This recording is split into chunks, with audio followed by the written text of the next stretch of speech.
Hey, Livingston family. Here I am from the Bat Cave on Saturday morning, March 21st. Thank you for taking some time to look at this.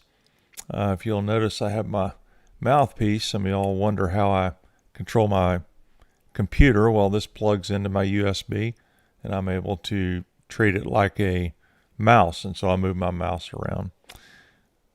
Well, let's talk a little bit about where we go from here and how we navigate this season. I want to start with some perspectives and observations. This is kind of my update for where we are in this season. If you would rather read about it, you can just get the email that will be sent out immediately following this. These are certainly some crazy times, aren't they? I really challenge the word unprecedented because it really insinuates a myopic egocentricity. Man, my grandparents, they lived through 50 million people dying of H1N1 at the beginning of the last century. They lived through 2 world wars in a 30-year span that killed 100 million people. Think about Japan marching across Asia, seemingly unstoppable, and Germany storming across Europe and northern Africa. And man, they've seen some pretty tough times. Or just consider the 60s and the assassinations of RFK and JFK and MLK, or the meltdown of the 70s where we were seeing 18% interest rates and 14% inflation annually, and our embassy had been taken, and terrorism and planes being blown out of the sky, and it was a crazy time.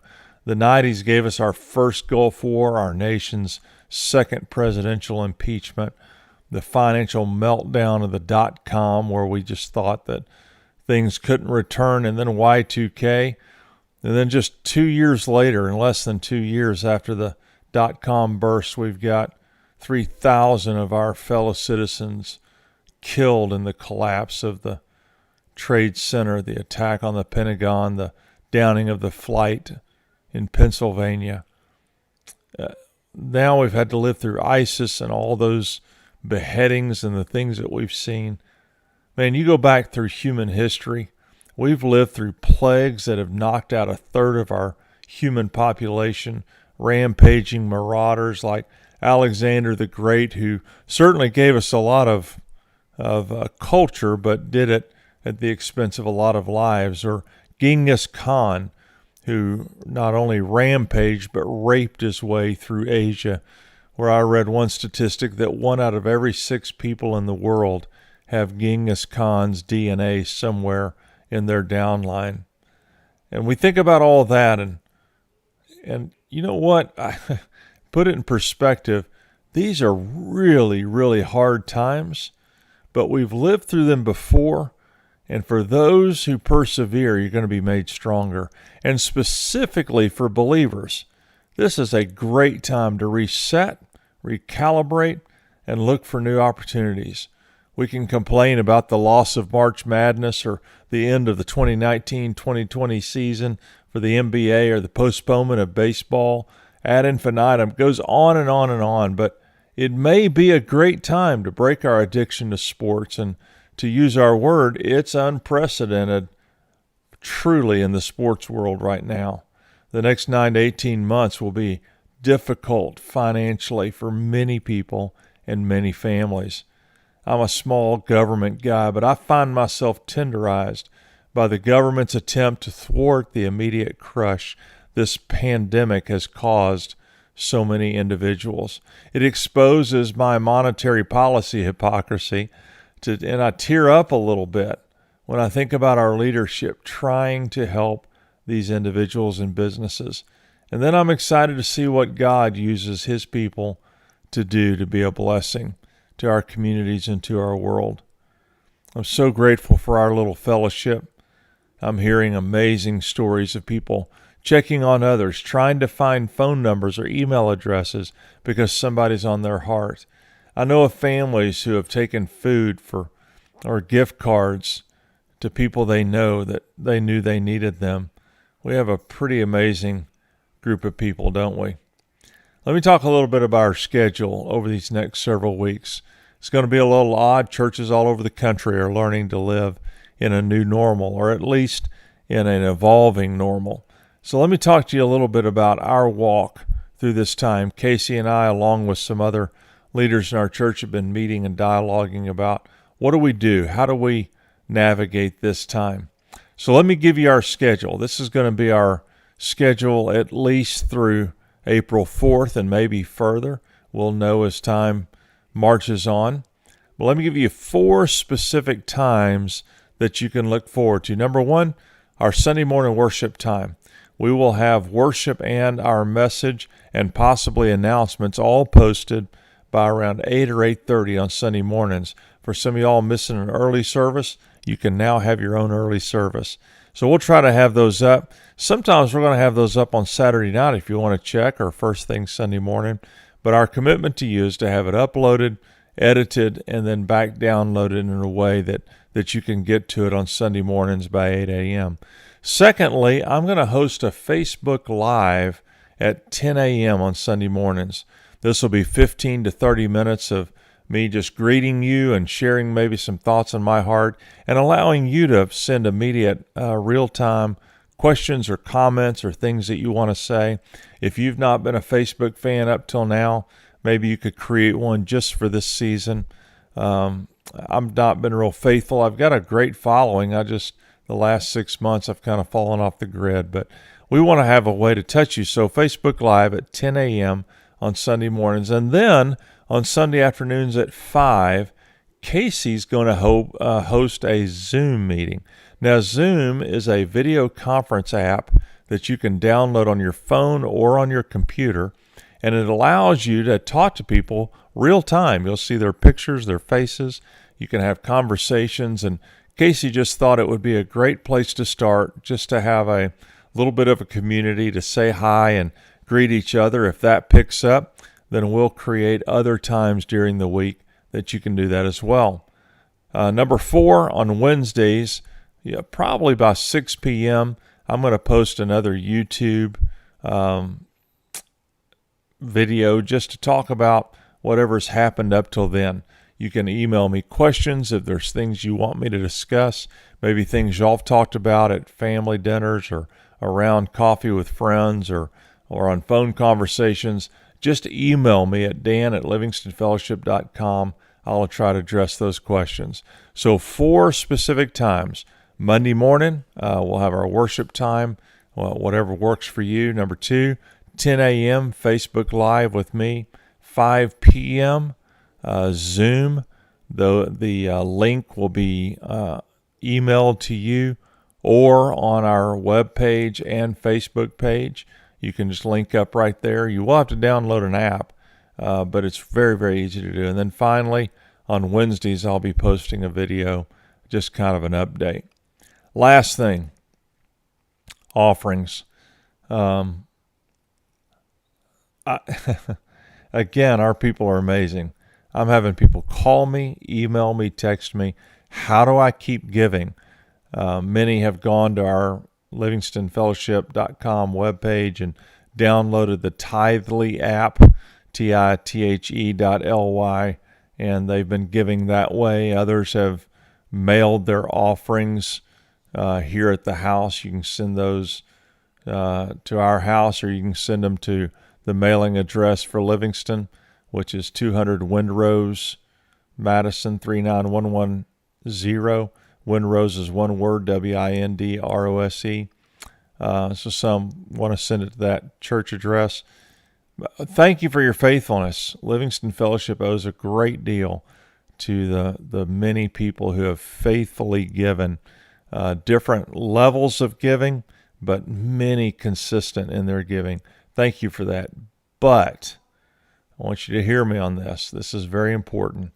I feel very compelled in this season for us to do something a little different with our offerings. Between now and through Easter Sunday, I want us designating all of our tithes and offerings to alleviating some of the immediate pain of people with whom we have contact. they are predicting as high as a 20% unemployment rate within weeks. That goes back to the Great Depression time. Even though I think it's going to be primarily short-lived, man, when you can't get food, when you can't buy gas, man, that's tough. And so we're going to turn all of those offerings into being a blessing to our community. So here's what I'm asking you as Livingston Fellowship to do. Convert your tithes and offerings into blessings to those who need them. Buy gift cards that will help struggling businesses and give it to someone who could use it. We've got businesses like Fusion and Cups and M7. We have restaurants that are local. Now, look, I know that the national chains need help too, but I would really love us to help our local establishments, if at all possible. The Gathering right there by Livingston Fellowship and other restaurants that you know of that are local, and the ones that I couldn't name, the ones I don't know. Maybe you could help them with their cash flow by buying cards there and then turn around and giving those cards. Don't use your cards for yourself. Use those for other families, maybe even the servers there or people that you know may be really, really hurting during this time. Maybe you'll want to buy Visa cards or Amazon cards or Walmart cards or Kroger cards that you could then give to people and make it a blessing for them. If you yourself are hurting and you're saying, Dan, I don't have any money to tithe off of or to give off of, then we want to know about that. It's hard to ask for help, but we want to help. We're a part of the family. And so if you're hurting, we hurt with you, and we hurt with our community, and we hurt with those who are experiencing something that's not from their own making, and we want to be a part of it. So let me reiterate, whatever offerings come into the church through Easter, we will convert them into blessings to others. So if you can, take the money you were going to give and convert it.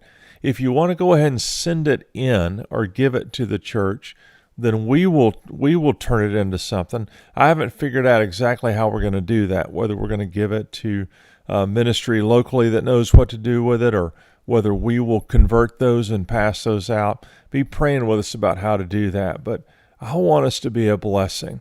The primary reason I would ask you to do it versus sending it in is because you know far more people than Casey and I and a few people leading the church.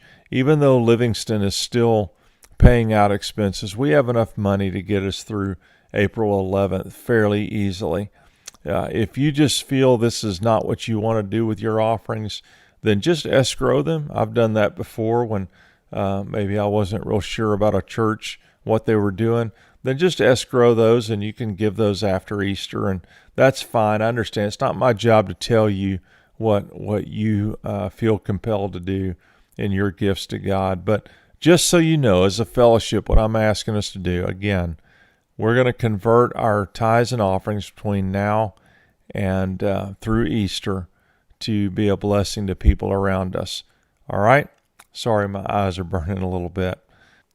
Finally, just to knock out some housekeeping, many of you know that we've been testing our text app. That's something I've been wanting to do for some time. And so in our beta test, several things happened. One thing I learned that we had populated it with both your email and your cell phone numbers. And so if it's being sent to both, we want to be able to clean that up if you want us to. So 5 quick things. If you want only a text or only an email, please let me know that. Secondly, if you did not receive a text, it means that we do not have your cell number. So if you want us to put you on that list, you have to email me with your name and your cell number so that I can add that.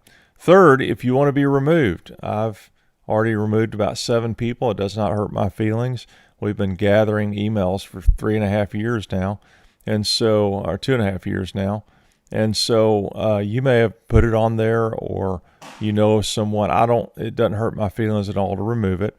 Number 4, if you want to be added to the women's group me, there's a group of women, about 40 or 45, that stay up with each other and prayer requests and announcements and stuff like that. Again, you have to write me and say, please put me on the women's group.